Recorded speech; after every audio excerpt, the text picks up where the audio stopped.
BRS పై ప్రధానమైనటువంటి ఆరోపణలు మీరు ఎప్పుడైతే అధికారం కోల్పోయిన తర్వాత ఈ అంశం వెలుగులోకి వచ్చిన నేపథ్యంలో రీసెంట్గా ఈ మొత్తానికి కర్త కర్మ క్రియగా భావించబడుతున్నటువంటి ప్రభాకర్ రావు గారు కూడా యూఎస్ నుంచి రావడం జరిగింది.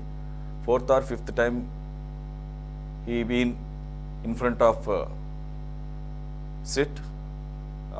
అనేక విషయాలు ఆయన అధికారులకు చెప్తున్నారని చెప్పేసి దీనిలో భాగంగా ఇటు ఏపీకి సంబంధించినటువంటి నాయకుల మీద కూడా ట్యాపింగ్ జరిగింది అని ఆయన చెప్పినట్లుగా వార్తలు వస్తున్నాయి. అయితే ఇక్కడ ఒక సహజమైన డౌట్ వస్తుంది. ఏపీకి ఆయన చంద్రబాబు నాయుడు కానీ లేదంటే లోకేష్ గారు కానీ వీళ్ళంతా ఇక్కడ ఉన్నారు కదా, అట్లా చేస్తారని చెప్పేసి అయితే కొన్ని వాదనలు వస్తున్నాయి. అసలు మొదట్లో ఎప్పుడైతే మొదటిసారి రాష్ట్రం విడిపోయిన తర్వాత తెలంగాణ నూతన రాష్ట్రం ఏర్పడిన తర్వాత కొలువుదీరినటువంటి బీఆర్ఎస్ పార్టీ అప్పట్లోనే ఒకటి ఓటుకు నోటు కేసు వ్యవహారంలో కూడా ఫోన్ ట్యాపింగే అక్కడ బీఆర్ఎస్కి ఆ రకంగా ఉపయోగపడిందని, ఒకటి అంతేకాదు ఆయన చంద్రబాబు నాయుడు గారు ఏపీ ముఖ్యమంత్రిగా ఉండి హైదరాబాద్ని బేస్గా చేసుకొని 10 సంవత్సరాలు ఉమ్మడి రాజధాని కాబట్టి అక్కడి నుంచి ఏపీని గవర్న్ చేస్తున్నారు. అప్పట్లో ఎవరికి వాళ్ళకి అసెంబ్లీలు ఉన్నాయి, సచివాలయాలు కేటాయించారు. కానీ ఎప్పుడైతే ఈ రకంగా ఫోన్ ట్యాపింగ్ జరుగుతుంది, తన మీద నిఘా పెట్టారు, అలాగే ఎవరెవరితో మాట్లాడుతున్నారు, ఎవరెవరు ఏ ఇండస్ట్రియలిస్టులతో మాట్లాడుతున్నారు, దానిలో భాగంగానే ఈ ఓటుకు నోటు కేసు కూడా అది కూడా జరిగింది అనేది భావించారు. అప్పుడు ఏపీ ముఖ్యమంత్రి చంద్రబాబు నాయుడు గారు ఉమ్మడి రాజధానిగా ఉన్నా కానీ శ్రేయస్కరం కాదనుకొని ఇక్కడికి వచ్చేసారని చెప్పేసి అంటారు. ఆయన ఎప్పుడు అలా చెప్పలేదు, కానీ పారిపోయి వచ్చేసారని మీ బీఆర్ఎస్ నాయకులు, ఇక్కడ ప్రత్యర్థిగా ఉన్నటువంటి వైసీపీ జగన్మోహన్ రెడ్డి గారి పార్టీ వాళ్ళు కూడా ఆరోపణలు చేస్తుంటారు. సరే, ఒక ఇల్లు కట్టుకునేటప్పుడు కూడా ఎక్కడో దూరంగా ఉండి ఇల్లు కట్టుకోరు, దగ్గరలో ఉంటేనే ఎప్పటికప్పుడు ఇల్లు కట్టుకుంటాం అనేది పద్ధతిగా జరుగుతుందని.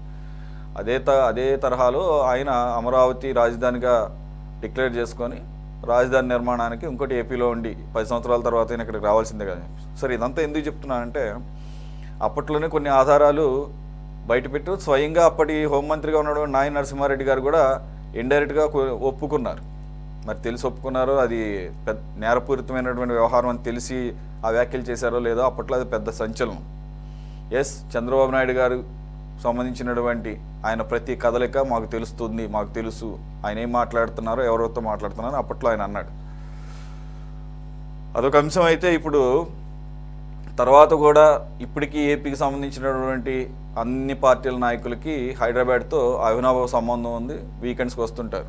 అలాగే మొన్నటి వరకు కూడా చంద్రబాబు నాయుడు గారికి అక్కడే ఇల్లు ఉంది, వీకెండ్స్ వస్తుంటారు. ఆ క్రమంలో కూడా ఇంకా ఫోన్ ట్యాపింగ్ కంటిన్యూ అవుతూనే ఉంది.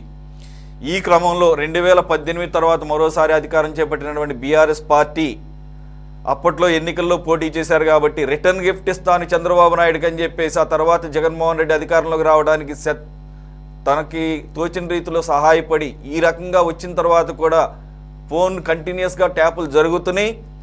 Not only Chandrababu Naidu and TDP party leaders, including his own sister Jaganmohan Reddy's own sister Sharmila, as she has been doing the politics in Telangana. ఇది ఆ టైంలో ఆవిడ కొత్త పార్టీ పెట్టుకొని ఆ యాంగిల్ ఆవిడ, అలాగే కవితకు సంబంధించి తన సొంత కూతురు కేటీఆర్ గారు సొంత సోదరైనటువంటి ఆవిడ పేరు మీద కూడా నిఘా పెట్టారు. అంతేకాదు వీరు వారిని కాదు అన్ని పార్టీల వారి మీద, ఆఖరికి బీఆర్ఎస్ నాయకుల మీద కూడా ఎవరెవరితో మాట్లాడుతున్నారు, సినిమా వాళ్ళు, ఇవన్నీ ఆరోపణలు వచ్చిన నేపథ్యంలో ఈరోజు చంద్రబాబు నాయుడు గారిది, లోకేష్ గారిది, షర్మిల గారిది, కవిత గారి ఫోన్లు వినలేదు, లేకపోతే వాళ్ళు ఫోన్లు ట్యాప్ చేయలేదు అని మీరు ఏమైనా సమర్థించుకోగల అంశం ఏమన్నా మీ దగ్గర ఉందా?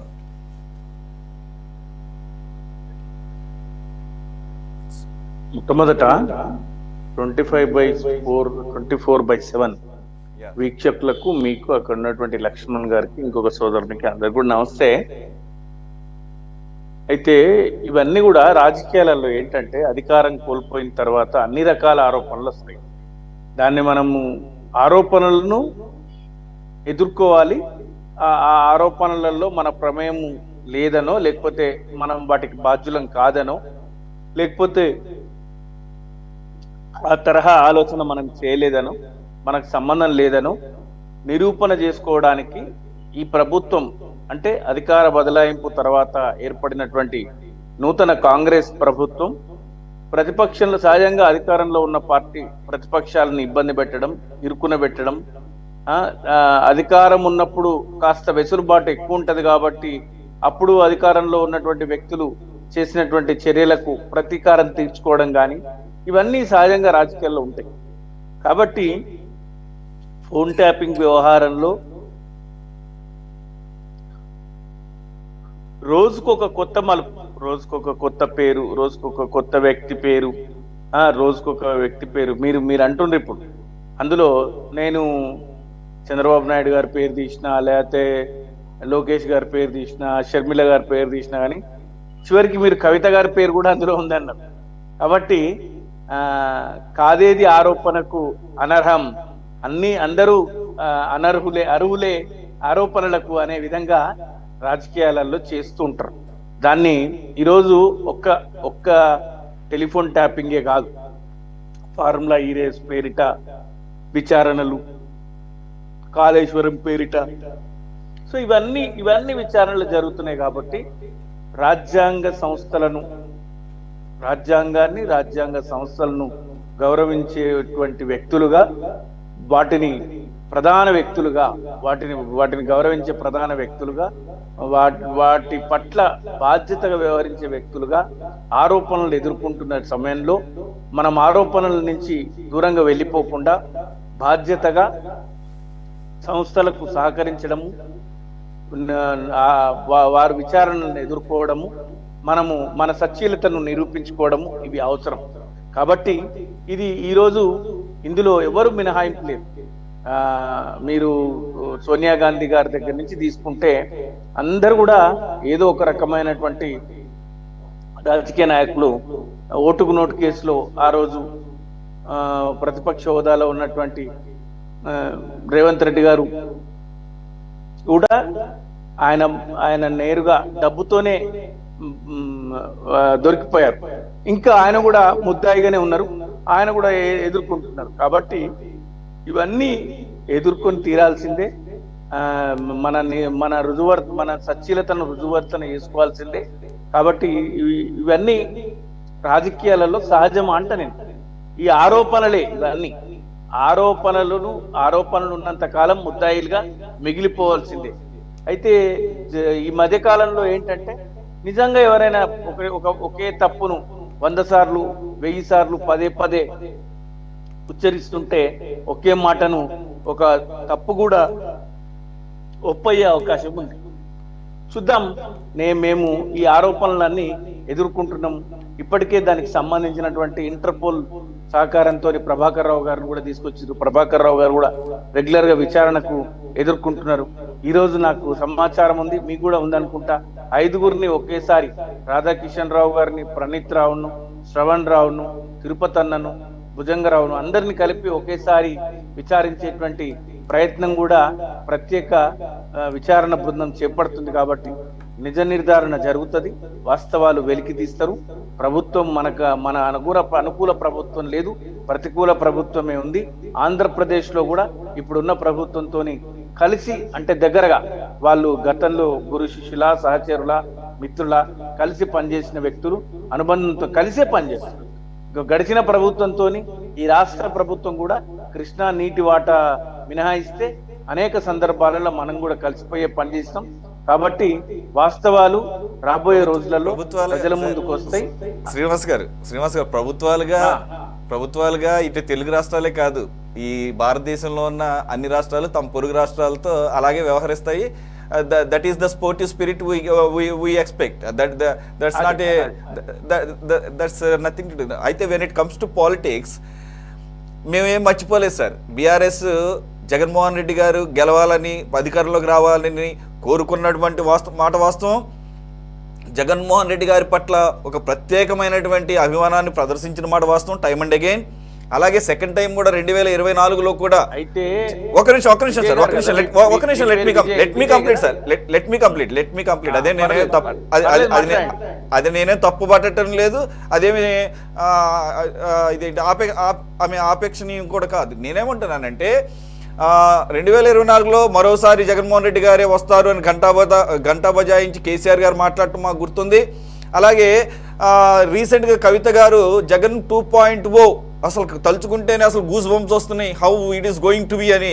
అసలు కొత్త ఏపీలో ఎలక్షన్స్ అయ్యి 1 year కూడా కాలేదు, ఆవిడ కామెంట్స్ మాకు గుర్తున్నాయి.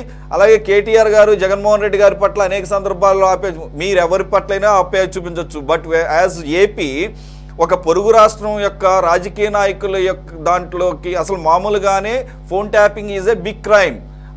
Unless you get a special permission from Central Government Telegraph Act, you can't tap anybody's phone, even a citizen's phone, in a democratic framework. So ఆ రకంగా పర్మిషన్ లేకుండా ఆ రకమైన ఆరోపణలు ఇప్పుడు కాదు, కంటిన్యూస్గా for last 10 years during the tenure of BRS last 10 years కూడా కంటిన్యూస్గా వస్తున్నటువంటి సందర్భంలో మీరు ఇప్పుడు సడన్గా ఏపీ గవర్నమెంట్ చంద్రబాబు నాయుడు ఉన్నారు కాబట్టి ఆయన ఫోన్లు కూడా ట్యాప్ చేశారు అన్నారు కాబట్టి ఆ ప్రభుత్వంతో మేము సన్నిహితంగా అనుకూలంగా సానుకూలంగా